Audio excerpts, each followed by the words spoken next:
Allotment letter दिया गया।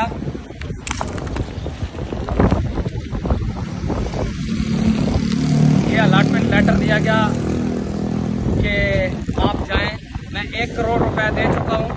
हलीम खान की ये सोसाइटी है पार्क व्यू, और मुझे यहाँ के ही बंदों ने, अदनान और तौकीर राय और वकास, उन्होंने कहा कि जनाब ओवरसीज में आपका प्लाट है ही कोई नहीं, और उन्होंने मुझे ये भी कहा कि हम आपके मौक़िफ़ की तायीद करते हैं। इसके बाद मुझे ये देखें, इसके बाद ये देखें, एक मिनट प्लीज ये देखें चीफ जस्टिस साहब, ये देखें चीफ जस्टिस साहब, ये देखें चीफ जस्टिस साहब, चीफ जस्टिस साहब, ये देखें आर्मी चीफ साहब, खुदा का वास्ता हम लुट गए। आर्मी चीफ साहब, खुदा का वास्ता है, आर्मी चीफ साहब हम लुट गए।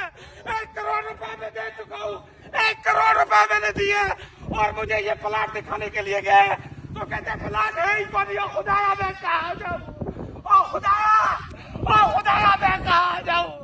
या अल्लाह, ओ या अल्लाह, ये क्या हो रहा है मेरे साथ। या अल्लाह, 1 करोड़ रुपया मैंने दे दिया।